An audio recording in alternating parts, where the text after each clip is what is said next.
Hello, Trinity. My name's Kevin Matthews, your former president of Church Council. I'm here today with Pastor Steele. This is our second installment of Meet the Pastor, and hopefully we don't have one for a long, long time. So welcome, Pastor Steele. Tell us a little bit about yourself. So I am Pastor Spencer Steele, and I am very excited to be starting here at Trinity. This is my second call, and my first call was for 4 years at Lutheran Church of the Holy Spirit over in Emmaus. I am originally from Southern California, so moving over here, I had to adjust to winter, which was a learning experience, but it's been good. My wife and I have one son named Silas and a dog, so that basically sums up my life. Okay. And we were speaking a little bit earlier about your dog. Tell us about your dog. So my dog's name is Knox. She is a lab mix. She's very much, if you look at her, she looks like a lab, except her face, she has a beard. And it's a big red beard, and I absolutely love it. But that's my bearded lady, and she's a good girl. Okay. So this Sunday will be your first worship service here, or second, I guess. But tell us, what is your favorite part of worship service? Yeah. So the thing about worship for me, and it sometimes throws people off when I say it, but my favorite part of worship is actually the sending. The part in the service where we take everything that is the church. We take the welcome, the invocation, the Eucharist, and then we say, take that out into the world with you. I love every part of the service, but that part where we take in this place and share it with our community, with those who we meet throughout the week, and carry some of the love of God and the grace of God in our souls. That's why I do church, because I want this to be a place where we gather together and then share what we learn, share what we see in God, and to make our world more like what Jesus teaches us the kingdom of God is. So I love the sending. It throws a lot of people off, though, and when I said that in seminary, they thought it was because I thought that it was good to be over with. But it's because that's actually the start for me. We do church to go out into the world. Okay. It's almost like a renewal to go back.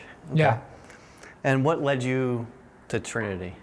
So when I started feeling it was time for that sense of transition to go from being an associate pastor and to go to being a solo pastor, I started looking around, and this congregation was given to me by the Synod as a place to interview with. And when I came here, it just has a sense. There's, not just particular one reason, all the reasons kind of combined together. And the people here, the congregation itself, it just feels right. I feel an active sense of what the church is, what God is doing here. And it excites me because it's a good place to grow and to learn, to do good ministry, and to journey alongside the people of this congregation. And I just get this sense of positivity and hope and excitement. And I really wanted to be a part of that. Great. Well, we're certainly excited to have you here for sure. What are some things you hope to accomplish while you're here? So I think that there's a lot of learning I need to do before I can really say that, because the congregation is busy and doing a lot of things. But after the last 2 years of pandemic response and how the world has been, my hope is to just really bring back that sense of community that so many of us have lost just in our regular world. As we hopefully will keep moving towards more relaxed restrictions, being in person and to being with masks, I really hope to be engaged with that and helping our congregation move forward and see each other face to face again, and to be a place of joy. Great. And grow from there. We'll see what happens after that. Right. I won't hold you to anything. Okay. So what would you say is your ministry style, maybe? How would you describe that? When I think about the way I do ministry, everything that I want to do needs to come from a place of authenticity. When I'm celebrating the Eucharist, I want it to be a celebration. I don't just want to be going through the rote, mundane parts of life to get through it. I want this to be a place where I'm fully present and where my ministry is not ever lackluster. And so I tend to be very honest about everything that I'm feeling and thinking and hoping for the future.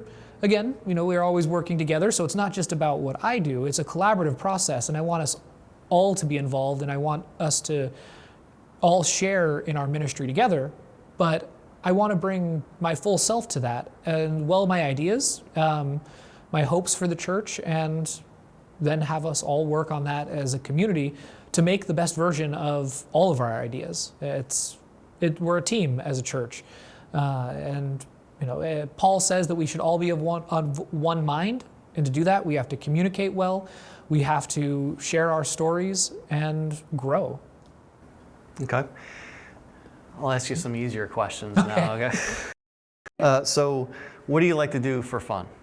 So for fun, right now, having an 18-month-old son, he is the fun, he is the joy, and he has a little piece about his personality that's really shining through. When he hears music, if he's feeling it, he stops whatever he's doing and he starts dancing. And then he sometimes needs to get mom and dad involved. And that to me is the greatest fun that I can have right now. It's the best joy that's possible. But I also like to play games. I love a good board game. Some video games, just sometimes it's too much, but anytime I can compete with somebody and have some fun and do some polite trash talking, it's perfect. So where does Silas get his love of music from? You? We have no idea. Okay. I'm not really musical. Amanda's not really musical. We both enjoy music, but since he was little, he loves everything that creates sound.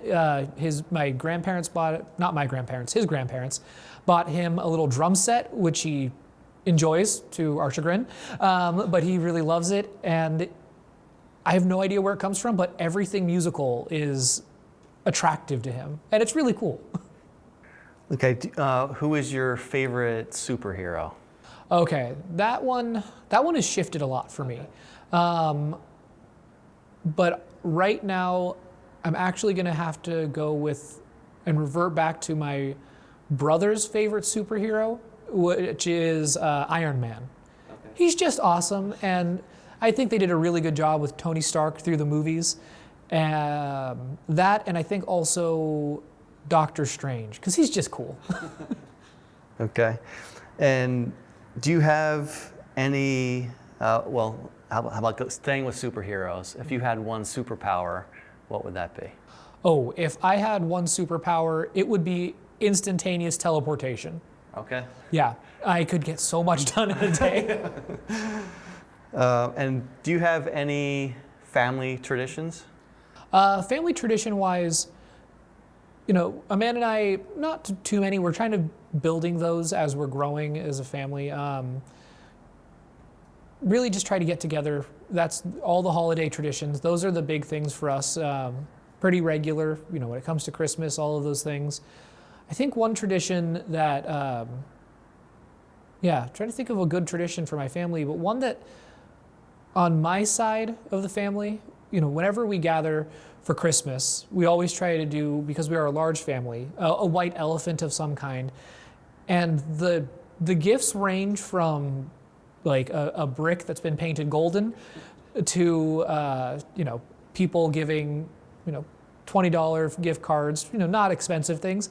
But I love that. I think it's just fun and silly, and it's a good time to have fun and enjoy your family. So we did get a chance to meet your parents, and you can tell there is definitely humor in your family. Yeah. Has that shaped how you've grown up? Was it always like that growing up? So a little bit. So my family is, my parents are both very business oriented through most of their younger parts of their life. But yeah, humor is a growing thing, I think, for all of us. But if you don't have a sense of humor, I don't know how you get through life. Life's hard enough if you're not laughing at some of the things that go on. Right. I guess, is there anything else you want the congregation to know about you? So what I think that would be really good for the congregation to know is, as I'm starting ministry here, I have a lot of hopes and a lot of dreams for the congregation, but we do all of this together. It's, I don't want to be ever hair pastor who has an idea and is going to force it through. I want this to be your church, our church, a community where we're growing and connecting to the people who are here, the people who are our neighbors that are moving in the growing area. I want us to be active and celebrating life. Because when I think about Jesus, I don't think about a person who ever cloistered himself away or a person who held on to things or just let things go. I see somebody who is actively out in the world, engaging everybody who was there and meeting them where they were, whether that person was in need of healing or in need of kind words or in need of food for their family and their selves. And when I look at this church and I think about all that we can do in ministry together, I can really see Jesus's presence, and I want to build that here with you guys, because it's not one person's ministry. It's never going to be just my church. It is Trinity Lutheran Church. It is a community of grace, and I am so excited to be a part of this with all of you. And I can tell you, speaking to several members of our congregation, we are all very excited to have you here and looking forward to our future. So thank you for speaking to me today. Yeah, thank you.